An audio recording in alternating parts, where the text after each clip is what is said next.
अस्सलाम वालेकुम स्टूडेंट्स। जैसा कि कल हमने भी एक साइबर क्राइम के हवाले से एक टॉपिक पढ़ा था, तो इस तरह आज भी हम एक टॉपिक पढ़ेंगे साइबर क्राइम के हवाले से।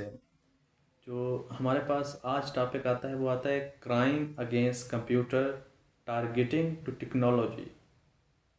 हम वो क्राइम आज पढ़ने वाले हैं जो टेक्नोलॉजी को टारगेट करते हैं। ठीक है।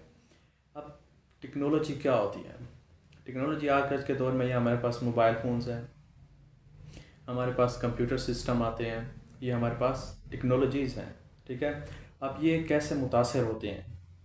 ये ऐसी चीज़ें होती हैं जिसके अंदर कोई वायरस वगैरह फैल जाए या कोई हैकर वगैरह हैक कर ले, ठीक है, या तो उनके ऊपर बोझ डाला जाए, तो ये एक टेक्नोलॉजी को यानी कि टारगेट किया जा रहा है। ठीक है, कंप्यूटर की टेक्नोलॉजी को। अब इसके अंदर हम इसके कुछ काइंड्स पढ़ने जा रहे हैं। ठीक है। अब इसकी काइंड्स में क्या आता है, कौन सी ऐसी चीज़ें हैं जो टेक्नोलॉजी को टारगेट करती हैं, ये काइंड्स हैं उसकी। ठीक है। हम सबसे पहले पढ़ते हैं हैकिंग को। हैकिंग हैकिंग क्या होती है? हमने एक पहले भी एक टॉपिक पढ़ा था कि हैकिंग बेसिकली होती क्या है।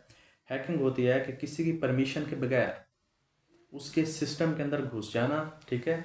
और उसकी जो पर्सनल चीज़ें हैं, जो उसका पर्सनल डाटा है, या तो उसको ख़त्म कर देना, डिस्ट्रॉय कर देना, या तो उसे चुरा लेना। ये हमारे पास आता है हैकिंग, जो कि एक टेक्नोलॉजी को टारगेट कर रही है। ठीक है। अब इसकी मैं आपको एक मिसाल देता हूँ। अब इसकी एक ये मिसाल है कि जो यूनिवर्सिटी होती है उसके सिस्टम में अगर कोई हैकर घुस कर और स्टूडेंट के जो मार्क्स हैं उनको बढ़ा देता है, या तो स्टूडेंट के मार्क्स को कम कर देता है। ये हमारे पास एग्जांपल आते हैं टेक्नोलॉजी की। ठीक है। उसके बाद हमारे पास सेकंड आता है जो टेक्नोलॉजी को टारगेट करते हैं, वो हमारे पास होता है मेलवेयर। मेलवेयर एक ऐसा मवाद है जो कंप्यूटर के अंदर फैल जाता है तो फाइल्स वगैरह को करप्ट करता है। ठीक है। अब इसके अंदर कुछ चीज़ें आती हैं मेलवेयर के अंदर ही। ठीक है। इसके अंदर ना हमारे पास सबसे पहले आता है वायरस। अब सब आप लोग जानते हैं कि वायरस होता क्या है। ठीक है। वायरस वो चीज़ होती है, जब देखें आप, जब कंप्यूटर एक बंदा यूज़ कर रहा होता है या मोबाइल फ़ोन की हम मिसाल ले लेते हैं, वो यूज़ कर रहा होता है, तो जब वो स्लो होना शुरू हो जाता है तो ऑटोमेटिकली हमारे माइंड में यही सिग्नल आता है कि इसमें वायरस है।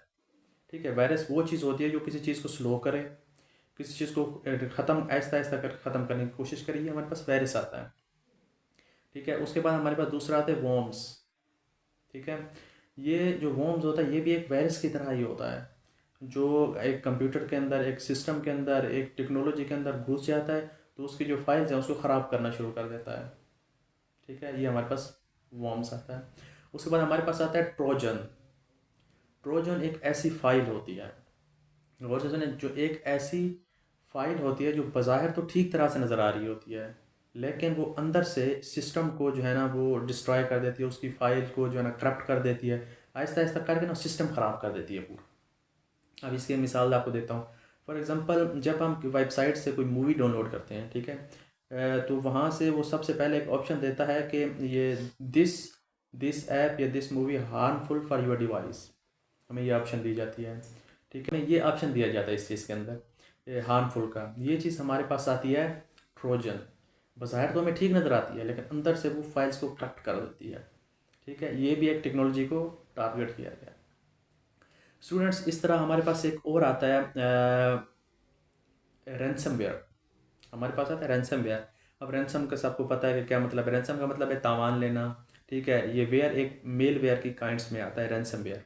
ठीक है। अब इसका बेसिकली ये मतलब होता है स्टूडेंट्स कि एक हैकर जब एक चीज़ को हैक कर लेता है, अब एक वेबसाइट को हैक करता है, एक कंप्यूटर का हैक करता है, उस चीज़ का पासवर्ड चेंज कर देता है, और वो आपसे इसके बदले में उस लॉक को खोलने के लिए वो आपसे तावान मांगता है, रैंसम मांगता है उस चीज़ का।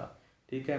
जब आप रैंसम दे देते हैं तो वो आपको पासवर्ड खोल देता है। ये हैकर रैंसमवेयर में आता है सब कुछ। ठीक है। फ्रेंड्स, ये हमारे पास रहा था रैंसमवेयर। इसके बाद हमारे पास होता है डाटा थेफ्ट।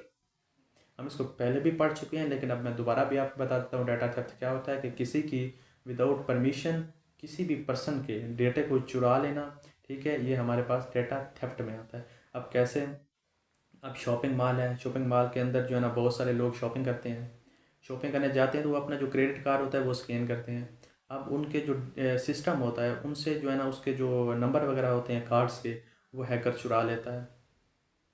तो ये हमारे पास बन गया। नेक्स्ट स्टूडेंट्स, तो उसके बाद हमारे पास एक न्यू आता है DOS, denial of service. Denial of service ये ऐसी चीज़ है कि यानी कि किसी चीज़ के ऊपर बोझ डालना, ट्रैफिकिंग लगा देना, ठीक है, किसी चीज़ के ऊपर इतना मैसेज भेजना कि अगली चीज़ जो है ना वो बहुत स्लो हो जाए। अब इसकी क्या मिसाल है स्टूडेंट्स, इसकी एक मैं आपको एग्जांपल देता हूँ। यानी कि अब एक वेबसाइट है, बैंक की वेबसाइट, बहुत सारे लोग उसे यूज़ करते हैं, एटीएम मारने के लिए यूज़ करते हैं, बहुत सारी सर्विस के लिए यूज़ किया जाता है। बैंक की फीस फ़ी वगैरह पे करते हैं, बिल्स वगैरह पे करते हैं। अगर इस वेबसाइट के ऊपर बहुत ज़्यादा जो है ना मेल्स भेजी जाए, मैसेज भेजी जाए ऐसे ही फालतू में, ठीक है, वो ट्रैफिकिंग हो जाएगी, वो बोझ पड़ जाएगा जो आम सार्फिन उसे यूज़ नहीं कर पाएंगे। ठीक है, ये भी एक टेक्नोलॉजी को टारगेट किया गया, DOS। ठीक है स्टूडेंट्स, ये हमारे पास DOS था, डिनाइल ऑफ सर्विस। इसके बाद हमारे पास स्टूडेंट्स आता है, हमारे पास एक डिफेसमेंट आता है। जो हैकर जो है ना एक चीज़ हैक करता है, उसके ऊपर एक फॉर एग्जांपल एक वेबसाइट हैक की, उसके ऊपर वो अपना बैनर लगा देता है किस चीज़ का। अब एक एजुकेशन की अगर वो वेबसाइट थी तो उसके ऊपर वो लगा देता है कि ये पोर्नोग्राफी है। अब ये देखें, पूरा एक टारगेट किया गया है टेक्नोलॉजी को अच्छी जगह से बुरी जगह तक। एक और स्टूडेंट्स हमारे पास सेटिंग आती है, टाइम बॉम्ब या लॉजिक बॉम्ब हमारे पास आता है। ये एक कुछ कोड्स होते हैं, ठीक है, जो किसी सिस्टम के अंदर अगर लगाए जाएं, अगर किसी सिस्टम के अंदर इंस्टॉल्स किए जाएं, ठीक है, तो ये वक्त के साथ साथ साल के अंदर 2 साल के अंदर उस सिस्टम को ख़त्म कर देते हैं। ये ऐसे कोड्स होते हैं, ठीक है। तो ये आज का हमारे पास टॉपिक रहा, इसको हमने अच्छे से पढ़ा विद एग्जांपल के साथ। तो कल हम न्यू टॉपिक पढ़ेंगे। अल्लाह हाफ़िज़।